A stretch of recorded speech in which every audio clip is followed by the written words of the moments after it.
I think the answer to all of these things is just transparency. The more we know about what these units are and what they're doing, who runs them, and how they make the decisions that they make, the more confidence the government can expect people to have in the work that they're doing. Hello and welcome to Marshall Matters with me, Winston Marshall, at the Spectator offices in London. Last week, the Telegraph published a very important story. They revealed that the counter-disinformation unit had been set up by the Conservative government during lockdown to counter disinformation, supposedly, or suppress free speech, as others are saying, online. This report was described by Elon Musk as terrible. Here to discuss it is author of the investigation and Whitehall correspondent for The Telegraph, Tony Diver. Tony, thank you for joining me. Morning. Well, congratulations on what I consider a very important piece. Can you tell me what you discovered? What's the significance of this story? Well, what we revealed in that story is that there were two units operating at the heart of government during the pandemic, which were scouring the internet, Twitter, Facebook, and everywhere else, newspapers, looking for views that they considered to be disinformation about COVID. And it was set up based on legitimate concerns about conspiracy theories spreading about vaccines and the like. We've all seen those on the internet. We've seen some of that damaging content, but they set it up basically to look for this disinformation.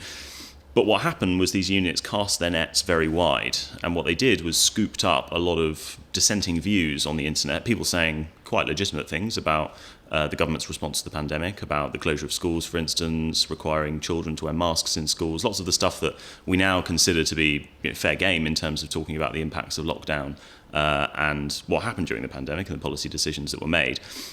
Those people had their content flagged inside the Cabinet Office and inside DCMS in Whitehall, and then pieces of content were then passed back to Twitter and Facebook, and the government told them, we think this breaks your terms of service and you should take it down. Mm-hmm. And so these two units have been operating. One of them has been operating since 2018, well before the pandemic. But the government doesn't really like talking about them because it sounds quite sinister, basically. It sounds like the sort of thing that you hear in authoritarian regimes, the government monitoring what people are up to online. So the government tries not to speak too much about it. What we did was uncover these units, what they were doing, the content they were flagging, and the people who were making those arguments behind the scenes. And we revealed to the public that actually what you were doing online during the pandemic was, according to the government, very much their concern. So you got this information from the lead the civil servant who then was appointed leader of this unit, Sarah Connolly. Is that correct? How did you get the information from this? Well, we knew that the units had been operating. The names of the units, there's two of them: the Rapid Response Unit in the Cabinet Office, which has been operating since 2018 and was originally set up to tackle misinformation surrounding the Syrian war, and the the Counter Disinformation Unit in DCMS. We knew about them. Sort of officially they did exist. They had been mentioned in Parliament. But what we uncovered was people who had sent subject access requests to the government under freedom of information laws to say, what information do you hold about me, and has your unit been monitoring what I've been saying online? Mm-hmm. And discovered that had been happening. And so we interviewed several campaigners and normal people who were just making arguments on the internet about COVID, who had then discovered subsequently from their requests that the government had been monitoring what they'd been saying, and in some cases passing that information on back to Twitter and Facebook in an attempt to get it taken down. So what we did really was put some meat on the bones in terms of those units, went beyond the official government line, which is to say very little about what those teams were up to, and expose what the government actually considered to be disinformation during the pandemic. We and others who've commented on the story since, including Elon Musk, think they were probably casting that a little bit too wide. Yeah, there's a wider context here because it was only at the end of last year that the Twitter files were published with journalists Michael Schellenberger, Matt Taibbi, and Barry Weiss, amongst others, upon Musk's takeover of Twitter. But what we saw there was how the FBI and American governmental agencies were corresponding with Twitter, and they were telling them, flagging things that they should be taken down. And it seems like a similar thing was happening here in Britain. Actually, Isabel Oakeshott revealed earlier this year that as early as February 2020, Hancock had been talking to, I think Nick Clegg it was at Facebook, about how to take things off social media. So what does it look like, the operations from this British unit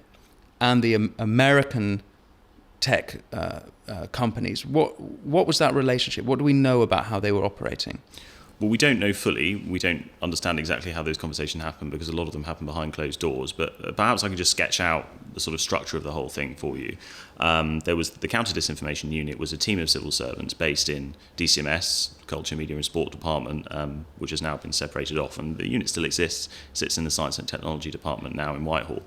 And the remit that it was given was to look for disinformation on the internet, which could contribute towards narratives about vaccines and about lockdown and about the COVID pandemic that were false, that would give the wrong idea to the public about what was really happening. And the feeling in government was that could potentially be damaging in terms of people following lockdown rules or not taking the vaccine, all these sorts of public health measures that the government wanted people to follow. So that was the remit of the unit. It was a team of civil servants. The two main ways that we know that they sort of scooped up this information was through scouring social media, and we know that they actually contracted a third-party company to do that. Mm-hmm. They contracted an AI firm based in Yorkshire. Do we know the name? Yes, it's called Logically. Uh-huh. And we've spoken to Logically. They've explained to us what they were doing.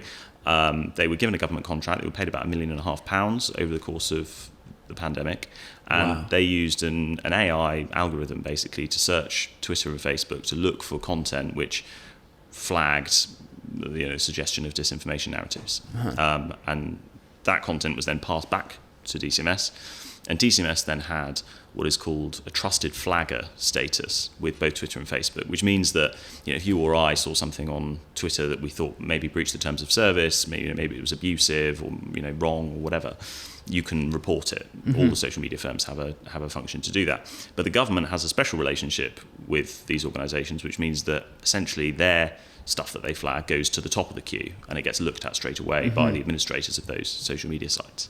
So there was a little ecosystem going on there where AI bots that were run by private third-party companies passed into the government. The government then reviewed those, put them into a spreadsheet, and we've seen those spreadsheets, and then flagged things that they thought were in breach of terms of service to mm-hmm. Twitter and Facebook. And we know that during the pandemic, at the height of the pandemic, they were in contact with those social media companies on an hourly basis. Mm-hmm. So they were speaking to them all the time about stuff that they thought should be taken down. And actually, when you look at those lists of things, I think you'd be surprised to see that some of the stuff that the government thought may be in breach of the terms of service or thought should be flagged, because it's people expressing opinions about what policy direction the government should take, as opposed to spreading lies about the pandemic. Was there anything particularly that struck your eye as alarming that it was signalled? Well, I think the one that sticks in my mind most was a campaigner, Molly Kingsley, she set up a campaign group called Us for Them. It's a children's campaign group set up during the pandemic, which basically campaigned for schools to be opened earlier or not shut down at all, for kids not to have to wear masks in classrooms, for social distancing rules to be relaxed in classrooms. And their view, and it is an opinion, was that those restrictive measures in schools were going too far and it was damaging the education of kids. And she tweeted in December 2020 that it would be a mistake if the government was to shut down schools again, as they ended up doing 1 month later in January. Because by this point, schools had already been closed and then reopened, and there was a suggestion that it could happen for a second time. She was saying, don't do that. It'll be damaging to children's education. It should be avoided. And that was one of the things that was in the report that we've seen that was flagged by the Counter Disinformation Unit as potential disinformation. Now, the thing that really sticks with me about that one is earlier on this year, I worked on the lockdown files team for the Telegraph, which revealed some of the decision-making that was going on in government through the use of Matt Hancock's WhatsApp messages, mm-hmm. and we published dozens of stories about those messages. But some of those stories were about Gavin Williamson, the Education Secretary at the time, and his reluctance to close schools in December 2020 at exactly the same time that this was being tweeted. And Gavin Williamson now says that he wishes that he'd pushed that view harder. It was his view at the time that schools shouldn't have closed, but he says he wished he'd pushed that harder. He wished he'd threatened to resign over the fact that government wanted to close schools again that January. And so the interesting thing about those two things is what Gavin Williamson was saying, a cabinet minister sitting in cabinet meetings and having conversations with senior scientists and senior officials, the view that he was expressing was the same as the view of a campaigner on Twitter that was then being flagged as misinformation, and as far as we understand it, potentially even flagged then to Twitter and in a request for it to be taken down. So that gives you a sense of the sort of the caliber of stuff that was being... keeping schools open now is not deemed disinformation, as generally that was... I think that's probably the popular opinion now, is that we shouldn't have closed at school.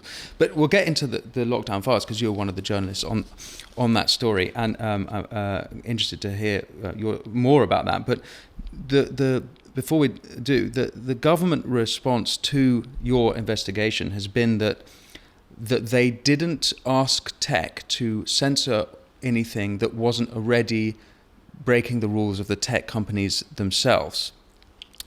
To which my immediate response would be, well, then why were you doing the work for the tech companies? Isn't it their job to do that themselves? Why would a government spend taxpayer money, as you already said, 1.5 million, there's been reports of more still, why is it the responsibility of government to do that censoring for tech if it's within their terms already? Well, I think the government had a pretty difficult time during the pandemic trying to manage the issue of social media. I mean, this is the first big-scale public health event for 100 years, perhaps, certainly of this scale. And the government has never faced this problem before. The government in previous crises has faced the issue of the press, right? And the press newspapers have editors that you can go and speak to. They have journalists that you can interact with through your press office. Their social media is something of a wild west for the government, and I think what it shows is a concern, basically, that they weren't able to influence what people were saying on the internet, and so their response to that was to say, well, if the tech companies aren't going to do it off their own back, what we're going to do is try and show them what they should be doing. Ultimately, the decisions are always still up to Twitter and Facebook. The government doesn't have the power to shut down content on the internet, without the consent of those tech companies. But I think it shows an anxiety from the government that there was something going on here, people talking that they couldn't really influence or control, and so that they felt the need to set up these teams to do it.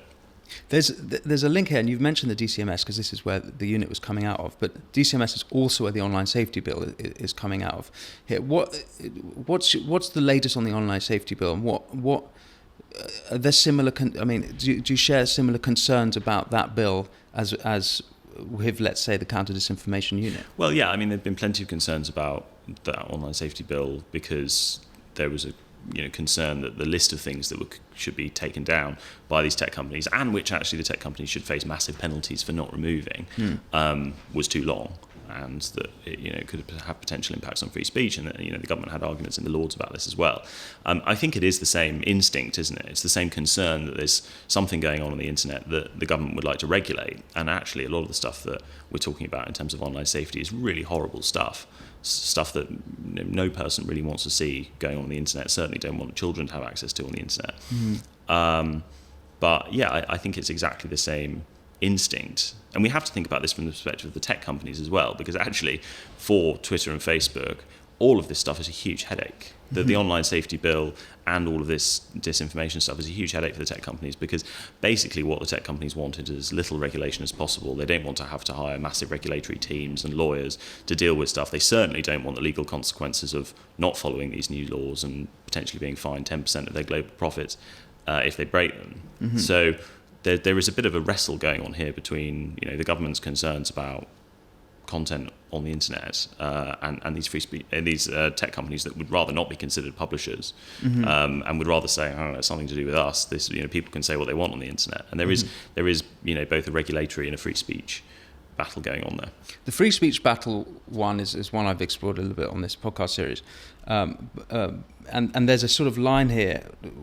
To what extent do we want free speech? My position would be that even if it was technically not correct information that was going out, we needed all minds on the issue. Let's say it's lockdowns or COVID. We want maximum voices on it so that we can get to the truth. As soon as you start censoring people, bad ideas can run riot. Do you sense there's where would you draw the line on the free speech issue? Well, there's a difference here between misinformation and disinformation. Misinformation is someone getting something wrong, putting something out there that's not true by accident, not deliberately. And disinformation is you deliberately spreading false narratives about COVID or whatever the issue is. And we've seen in the past state actors doing that. We know that Russia has got these troll farms that spend all day, every day coming up with false narratives to try and spread dissent in the West and to try and destabilize governments. So, I mean, I think a lot of people would say it makes a lot of sense to try and deal with that stuff, to try and deal with state actors. Isn't that just lies and propaganda? Like, why are we using the word disinformation? It seems to me that that's just a new word to put down people we don't like and we don't agree with. Because what isn't that just lying? Well, yes, yeah. I suppose it is. Yeah, I mean, I don't think anyone would have any qualms about describing what Russia is doing, and as lies and propaganda. But when it's used, outside of Russia, when it's used on, let's say, own British people or other people in the West, people who are dissenting voices on topics like lockdown, we use the word disinformation. It seems to me that's a way of being pejorative about the people saying the speech. So, Russia propaganda aside, there is something there that's a bit more striking. I guess I'm pushing here because, as someone working at the Telegraph in journalism, I'm a little bit concerned by the state of journalism. So, for example, I'd have thought that a story like this, where a Conservative government was suppressing speech, and a paper like The Guardian would be all over this, because it's it would be totally playing to their interests. So if they're not playing to their interests, rather, it's their responsibility to hold the Conservative government to account. So I'm kind of curious by the state of journalism and why words like disinformation come up, and why some stories are not making certain papers. Your story, for example, has not had the traction in left-wing media. The Twitter files, which was a huge story about free speech, barely got touched by the BBC. All the while, the BBC are launching BBC Verify, where they're going to tackle disinformation. Well, but aren't journalists supposed to check whether things are true or false? What's your take on the state of journalism? How do you feel? Well, that's a big question. What's my take on the state of journalism? I think this is a big thing that journalists are grappling with at the moment, and defining what exactly is disinformation and what is not, as you point out, is difficult. And this story that we've written about these units operating in government is exactly about that question. It's about where do you draw the line? And as far as we can see, the government drew the line pretty liberally around a lot of people who were making very sensible arguments. You're right, the BBC has launched this new BBC Verify service, and I think that is aimed at trying to bolster trust in the BBC by saying, have a look behind the curtain, let's show you the processes that we go through in order to verify information. But that is what journalists do, right? That is the point of the job. The point of the job is you look at a piece of information, you try and work out whether or not it's true. If it's true, you write about it. If it's not true, you don't. Does the public necessarily need to be taken behind the curtain and shown how that works? Well, I suppose we'll have to see whether or not BBC Verify does bolster trust in the BBC. But I think all media companies are grappling with this issue at the moment, and particularly when you look at something like the Ukraine war, where there is a concerted effort by state actors to spread lies about what's going on there. You have to combine that with traditional journalistic methods. People out there with their notepads and their cameras, looking at what's happening and making up their own minds. I think it is one of the biggest questions that journalists are facing today, is how do you actually distinguish between truth and falsehood, particularly on the internet, where the rising power of AI and its ability to falsify things on the internet very convincingly is a bigger challenge than ever. Earlier in this conversation, you mentioned that the Rapid Response Unit, which is part of your report, was set up during the Syrian war. Was that linked to terrorism specifically, or something else? And the reason I ask is Sarah Connolly, I think, was part of a counter-terrorism unit before, and it strikes me that there's a lineage with in this country, let's say, Prevent trying to take down terrorist voices using social media to organize, and then there's likewise in America. I think you can make a parallel that you have the Patriot Act after 9/11 leading to stellar wind as exposed by Edward Snowden, where initially policy that is designed to protect the people of a nation then seems to slowly adapt to, you could say, suppress or censor. Do you think there's a link there? Is there relevance that Sarah Connolly was involved in counterterrorism before? Do you think? Well, I mean, the original thing was set up to counter false narratives that were being put around by state actors during the Syrian civil war, and I think few people would have an issue with what that unit was doing there. But yeah, the difficulty with all of these things is that the government doesn't really like talking about them because it provokes exactly these kinds of debates about what exactly is being censored. The government hates, particularly a conservative government, hates the idea that they should be censoring anyone online or anywhere else. And so the difficulty with both these units and with Prevent and in the States as well is that these units generally operate secretively. They're kept quiet for national security reasons. And when we asked why more information had not been made available about these units when we were writing this story, the government told us, well, for national security reasons, we try and keep this stuff quiet. Well, the question is, why are they doing that? Why shouldn't the public know? By what metric will you decide whether or not what I say on Twitter is worthy of being taken down or being flagged to social media companies?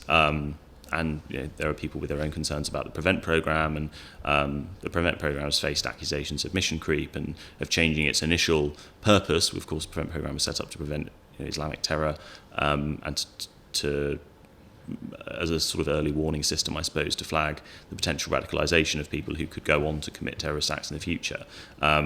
Now, its critics argue that it looks at more far-right terror and also just general right-wing voices more than it does anything else. There was a story in the Mail on Sunday earlier this year about Jacob Rees-Mogg, the former cabinet minister, being put on a Prevent list, for a speech that he made in the public domain. And there are people who question whether or not that unit is really doing what it's there to do.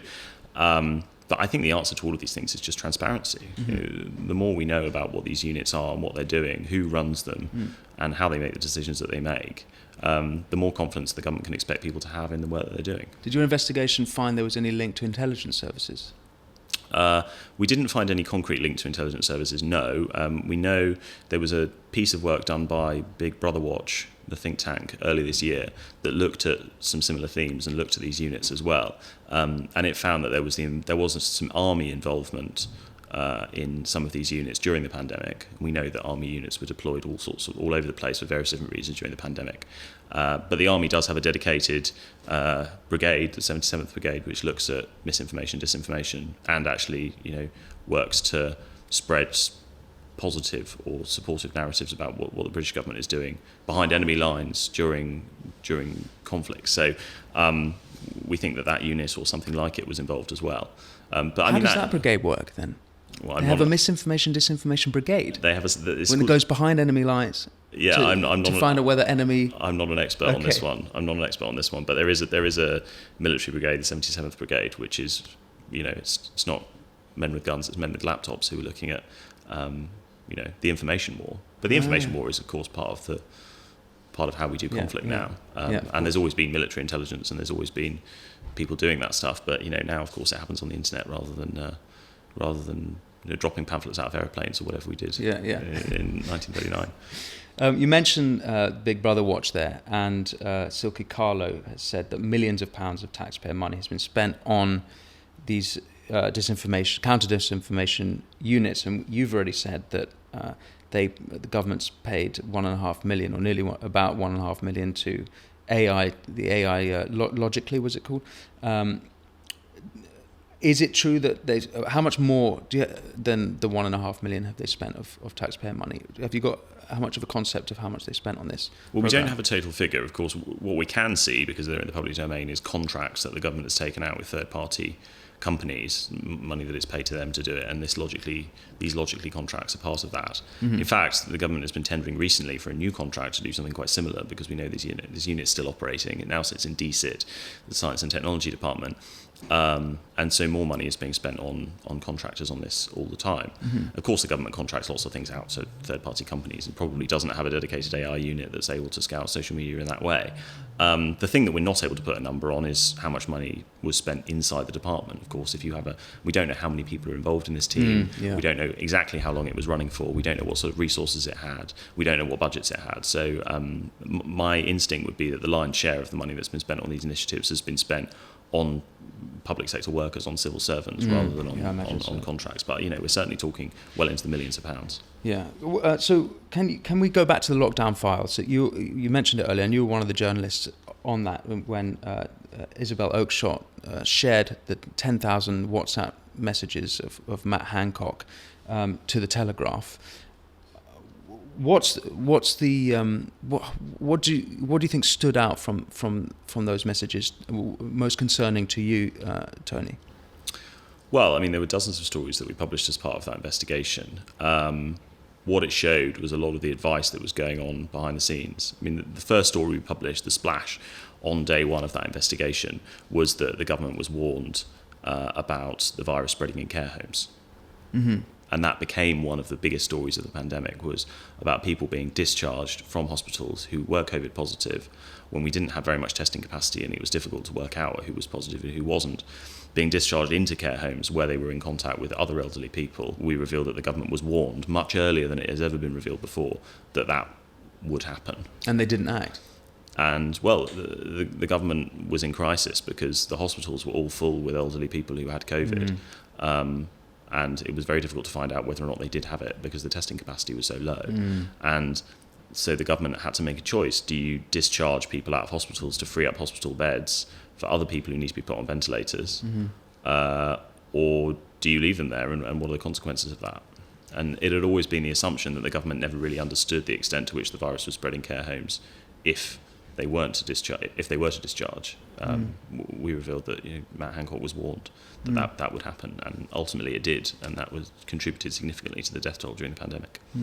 I imagine that the lockdown files are going to be, or those WhatsApp messages are going to be an important part of the COVID inquiry that starts this week. What can you tell me about the COVID inquiry, and what do you think we can expect to come from it? Well, so far, the majority of the stuff that's been written about the COVID inquiry has been the row over what material they're going to have access to. And I think the important thing to point out is that at the current rate, we're not going to be looking at getting any sort of result out of the inquiry until 2026, well after the next election, which is convenient for the Conservatives, of course, who are still in government and will be seeking re-election in a year's time, and will be hoping that a lot of material potentially about their mishandling of the pandemic or the decisions they made won't come out before then. But the rationale behind the lockdown files investigation was to put out in the public domain messages that reveal what sort of decision making was being taken and why. And there were those in government, in fact it was the official government line, was to say, we're not going to comment on this stuff, we're going to wait for the inquiry. In fact, politicians always say that when something goes wrong. They say, we're not going to comment on this, we're going to wait for the outcome of the inquiry. I think what our investigation did was sped up that process, brought out some of those major issues into the public domain, and put them into the hands of those who are conducting the inquiry and said, this is the stuff you need to be looking at. And it also set a precedent. The row that we've been having over the last few weeks is over the use of Boris Johnson's messages by the COVID inquiry. Boris Johnson has said he's more than happy for his messages to be handed over. The Cabinet Office doesn't want them to be handed over because they worry that it would set a precedent that other government ministers should also hand over their phones, and there is concern about what those reading from the inquiry reading them would be able to find by doing that. So I think what we did was set the tone, and we established a precedent for those messages being published and revealed to the public actually how useful they could be in looking at the decisions that people made. I think one of the most important things about that investigation was to show just how much ministers were using WhatsApp to make decisions. That's not something that we've ever really understood before. We all know, those of us in Westminster know that WhatsApp is used on a minute-by-minute basis to speak to each other. Everyone uses WhatsApp. That's how politics is done now. But there is an official system for ministers making decisions. There are civil servants whose job it is to sit in meetings and take minutes, and there are policy papers which are distributed to ministers using their red boxes, and there is a system of accountability and transparency that we've established for exactly this reason. What that investigation showed is that behind the scenes, decisions were being taken and conversations were being had between senior people that were not ever minuted, that were never meant to be released, and the public was never supposed to see. And what we did was basically pull back the curtain and say, here you are, this is what was going on. It's going to be very revealing, because one of the natural differences is when you're on WhatsApp, you just assume and you're in a private conversation. And if it's actually, that's now slowly become the formal way of government intra-government correspondence, that we can have a completely different dialogue, and there's going to be different manners to it all. So it should be pretty interesting. Yeah, I mean, I've noticed myself since we published that investigation, it may be a coincidence, perhaps I'm taking credit for more than I should, but I've noticed that people have started turning on disappearing messages on WhatsApp. Yeah. The thing where if you send a message, it deletes within 7 days. And that means that those messages disappear from WhatsApp servers. They're not available to anyone anymore.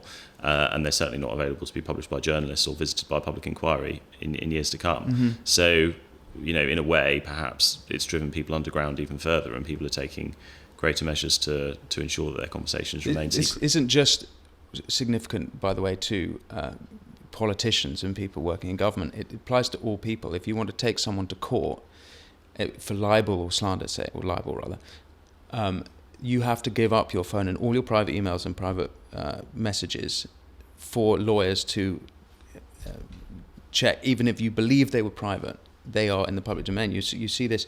Another person I've interviewed is Jay Bhattacharya, who is one of the signatories of the Great Barrington Declaration, and he's exposed in the States some of the governmental behaviour on lockdown and COVID, and he's exposed by suing them. He's shown their private messages, which is very revealing. So it really applies to anyone now. Your messages are not safe legally. And relevant to your investigation, as we've been discussing, both Jacob Rees-Mogg and I believe David Davis has said that part of the inquiry should be to investigate this counter-disinformation unit. Do you think an investigation is necessary? What is there even a desire, do you think, to take this down? Or do people generally support a counter-disinformation unit? Well, I think most people don't know about the Counter-Disinformation Unit, and that was one of the reasons why it was important that we wrote that story.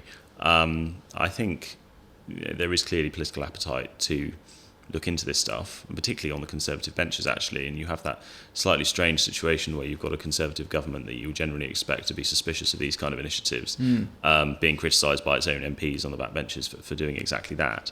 I don't know whether or not it will become part of the inquiry. The inquiry is already facing a bit of a problem with mission creep and with scope, and there is. I mean, already today there are calls by trade unions that the pandemic inquiry should be looking at the last 13 years of the Conservative government and the impact of austerity on public institutions, which ultimately led to difficulties in dealing with the pandemic. So everyone, in a way, is kind of tacking on their own personal projects onto the COVID inquiry and hoping that will be investigated too. And the inquiry, if it's going to have any chance of reporting, in the next 10 years, needs to try and narrow its scope as much as possible.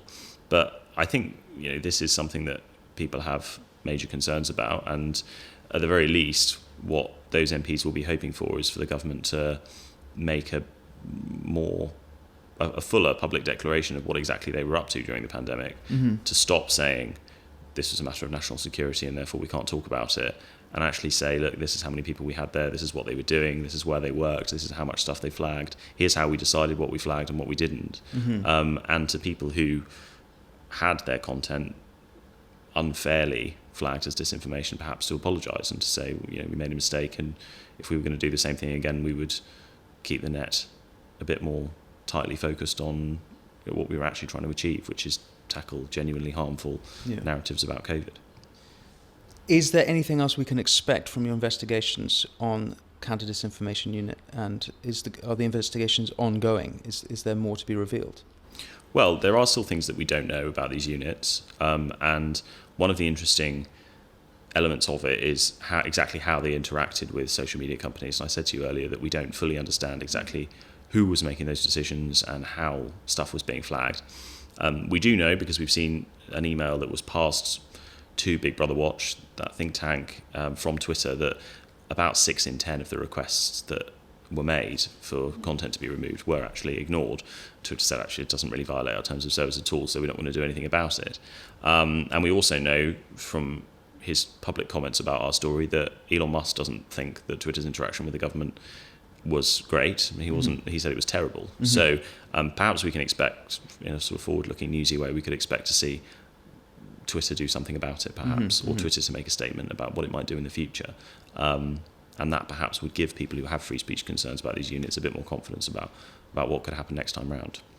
So I've been quite concerned about how few journalists are exploring and investigating censorship across the world.